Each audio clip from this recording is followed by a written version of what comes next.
South Africa's on-demand grocery delivery market is heating up and growing. New research by 227 shows that some retailers are ahead of the pack. Of course, the massive growth in the online grocery deliveries caught on at the height of the COVID-19 pandemic in 2020, and the local market has grown in leaps and bounds. As COVID-19 regulations are being relaxed, where is this market headed? For that, we chat to Simon Anderssen, the head of a 227 Insight, a money management service. Thank you very much, Simon, for joining us. Let's start here about how big this market has grown in the past 2 years, as it was actually the retailers were forced to actually do this as we were sitting at home most of 2020.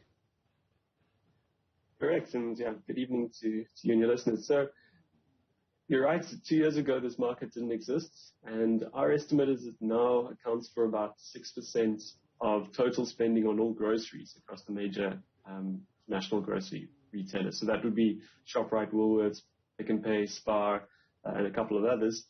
So 6% of all spending goes through an on-demand service, and that's come from nothing. And our research shows that about 3/4 of that spending is taking place through Checkers 6060.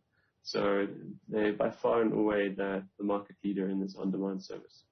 What's making Checkers 6060 the leader in this market, since I am sure they were the last ones to actually get into the race? Now they are ahead, but the market, they are actually very, very massive.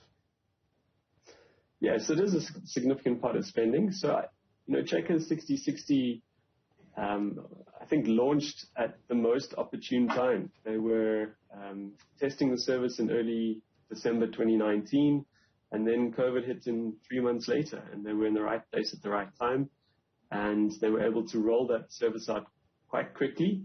And I think they actually caught some of the other retailers napping, where the likes of Pick n Pay and Woolworths had to come up with solutions further down the line in order to meet the demand that was quite evident in 6060. What we've also seen is that, the uptake did accelerate during the height of lockdown, but even during 2021, there's been an acceleration in the use of these types of services. So it's continued to grow even as restrictions have been lifted over the last couple of months. Simon, I have been doing some reading on the international movements in this particular market, and it seems as the entire world is slowly moving away from those hard lockdowns, and those restrictions are no longer there. This market is not as thriving as it was back then. How do you foresee the market in the near term here in South Africa as we relax further those COVID-19 restrictions? Yeah, I think it's no doubt that we've probably gone to one extreme of convenience with deliveries of small baskets of groceries. That probably is not sustainable, and there will be less of this service in the future. But at the same time, it's certainly going to be a part of the landscape, I think, for many of the retailers. And I guess maybe some of the retailers that are slower to adopt these services are waiting for that phase of the market where we get to a more normalized level. And I think it's still very uncertain whether on-demand is a profitable service for the retailer. So that also explains why the likes of Woolworths are far more hesitant in being aggressive rolling out their Dash offering. Simon, 227 is the platform that these retailers are using to actually track some of the spending. 2 years ago, we know this market did not exist at all. How much is it worth today? How much are customers spending on online grocery deliveries today? Yeah, so it's very hard for us to estimate the national spend. Maybe just to correct you slightly, what's the source of our data would be the users of the 227 app. And 227 is an expense tracking and budgeting tool used by many users across South Africa, part of the Old Mutual Group. So our findings are really a representation of our user base that we think is representative of this market.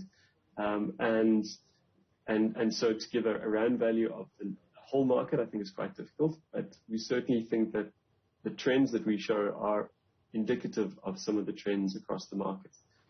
So I think we should maybe talk more about the trends as opposed to the value of the spend.